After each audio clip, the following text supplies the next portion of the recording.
So I had my first kid when I was just 16, and I remember being at the midwife's appointment when she asked if I'd been massaging my perineum ready for the birth. And I sat there dumbfounded because I wasn't really sure what the hell my perineum was. And then I started doubting whether I should have a child because I can't even read the contraceptive packet right to know that if you've got diarrhea, you can fall pregnant whilst on the contraceptive pill. And she's asking me if I'm massaging my perineum? Anyway, she obviously saw by the look on my face that I had zero idea what she was talking about. And when she explained to me that she wanted me to massage the area between my foofy and my butthole, hello. What they don't tell you is you really should have to take an exam before you get pregnant to know whether you're smart enough to deal with having a baby. Because the truth is, having a baby is an 18-year contract. And I wasn't even old enough to sign the contract on a mobile phone or to buy myself a hamster. Never mind, look after a small human being. Anyway, recently I realised that actually I've done a swell job raising that human being. We were out shopping trying to buy an outfit for a friend who's expecting a little girl this year.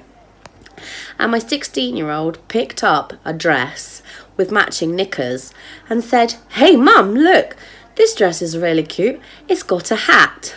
So I looked at her and said, "What makes you think that's a hat?" "Well, look, it's got ear holes to make the child so the child can hear what the parents are saying better." I don't know what I found more funny, the fact that she thought it was a hat with ear holes, or the fact that she thinks people's children listen to them. Luckily for me, I only spent 5 days in labour and then still ended up having an emergency C-section with my oldest child. So being young, you know, I read all the books and I had all the information and I had an amazing birth plan. But of course, it didn't go to schedule and that kid just did not want to come out of my foof. And I actually think that it was a case of foof refused to do its job. Simple. My foof just did not want to play ball. Anyway, I had a caesarean section and oh my days, for the people who say a caesarean section is the easy way out. They've obviously never been sawn in half by mistake and then had a small human being yanked out of that and then been stitched back like Frankenstein, basically.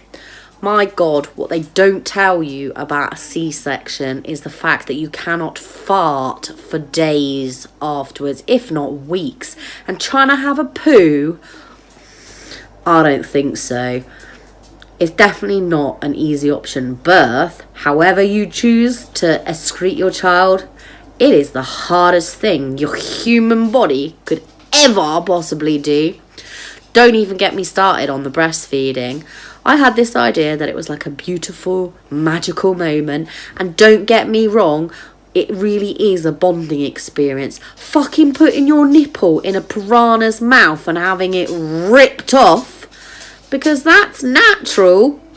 I don't care who invented breastfeeding. What they really should do in evolution is make it less painful.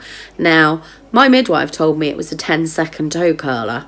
And if after 10 seconds it still hurt, then you weren't doing it right, sorry. And don't get me wrong, she's right, it is a 10-second toe curler. But fuck me, you can experience more pain in those 10 seconds. Makes it feel like 10 fucking years.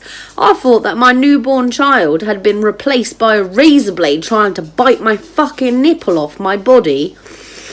But parenthood is beautiful, right? It's a wonderful, wonderful thing. So there's me, half sliced open with a fucking piranha on my nipple. And then she takes the shit that goes in her hair and all up her back.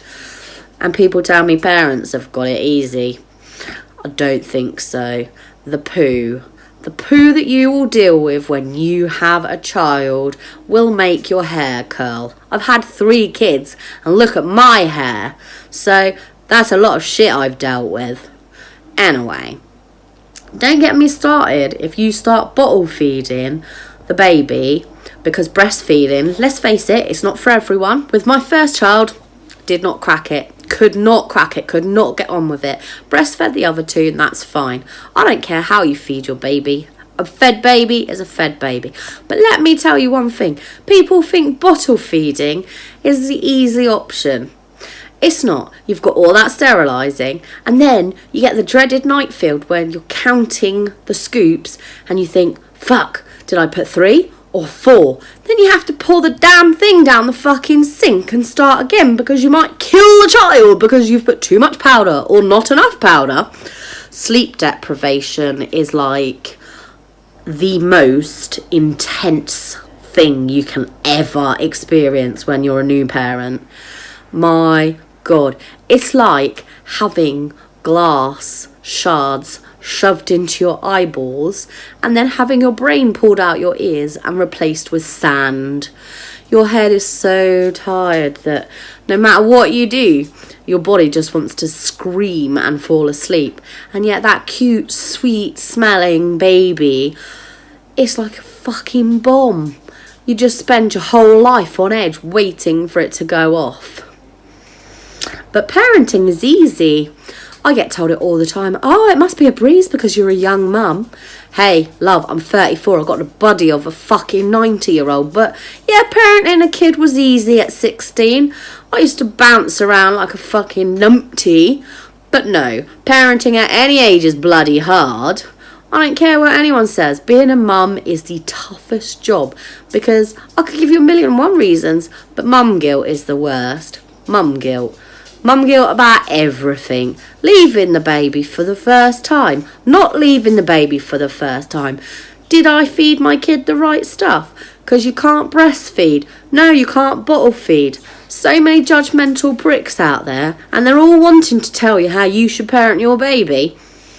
You escape out of the baby days. Hallelujah. What they don't tell you then is once the kid starts walking and talking, the real fun begins. Because once that kid starts walking, it's going to want to do everything you don't want it to do. It will jump off slides, it will get its head stuck in things, it will climb over things, it will climb under things. Heck, I spent 2 hours looking for my kid once because I thought it was lost in the house, could not find it anywhere. It was taking a nap behind the fucking sofa because it crawled in and couldn't crawl back out again. But they say parenting is easy, so I'm here to assure you that yeah, parenting is easy. It's like fucking riding a unicycle, trying to juggle fire with a blindfold, with one arm tied behind your back, and you have to hum the national anthem that nobody actually knows the fucking lyrics to.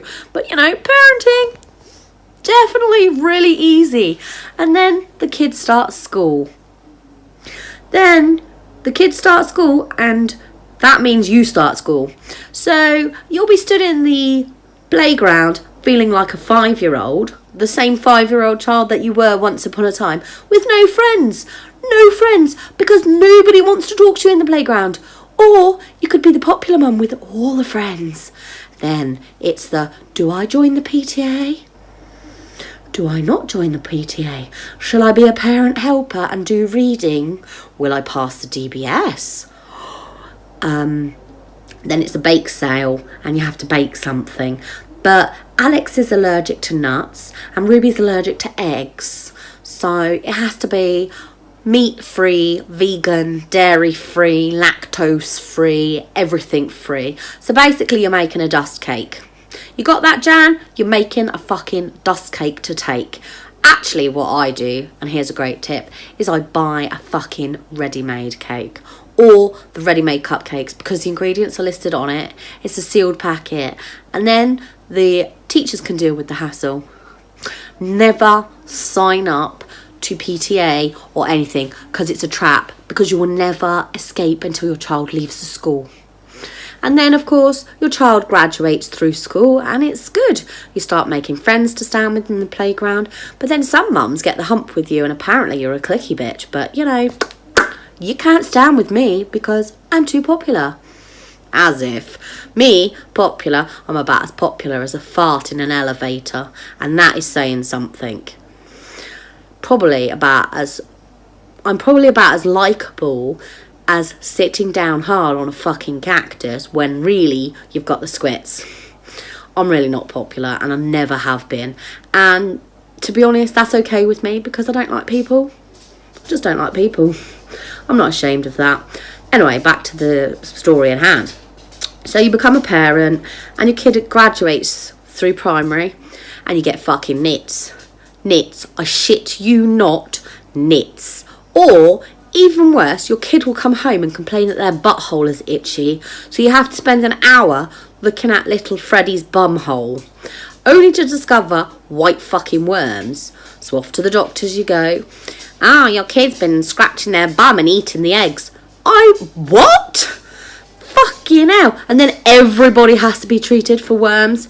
Oh my god, the walk of shame in the chemist when the chemist dispenser is getting that worm treatment, or you're walking to the counter again with the fucking nit treatment. I mean, all kids apparently get it, but I swear if there's something weird, my kids have got it. Fucking slap cheek once, come home with a bright red cheek, and I was like, what on earth? Apparently slap cheek is a thing. Hand, foot and mouth, blisters in the hands, the feet and the mouth. Chicken pox. The kids will all get chicken pox at school, and it's passed around like Smarties. It's like, if there's a sickness bug, oh my god, we will get it in our house. And when you've got 3 kids, want to come home and be like, Mum, I don't feel well. And it's like watching a bowling ring, because they'll all go down with it, everyone. And then you go down with it. And the difference is, they all lie on the sofa moaning and wailing, but when mum's sick, she still has to do all her mum's shit and look after everyone else's shit. Anyway, the kids start progressing and they start reaching the teenage years. Oh, I could give you so many stories about the teenage years, but I'm going to put them in a separate video. Having teenagers is just, literally, it's like dancing on a minefield. I swear, the door in her room gets slammed shut so many times. I can't even count. I'm surprised that there's even hinges. Because, the I hate you. She screams, I hate you, at least 5 times a day. Good job I've got a thick skin, innit? Otherwise I'd be moving out. I mean, good luck, Jan. Where are you going to be without mum? You are 17 and you're learning to drive, but you don't know how to switch the washing machine on. So if I leave home, you're going to go to school stinking of BO. Marvellous. But, you know, your kids are great, really. And when they get older, you can embarrass them. So, like, the story about the massage Perenium. Yeah, I tell her that frequently. And I tell her all the embarrassing things. Like, her friends come around. Oh, do you remember that time you had bum worms? Yeah. So just wanted to tell you that if you're having a shitty day and you're a mum, or a dad in fact, don't worry about it, because people post this bullshit stuff, and the truth is every parent gets envy of other people's, but the truth is all kids are disgusting and all kids are gross, and yeah, being a parent is damn hard.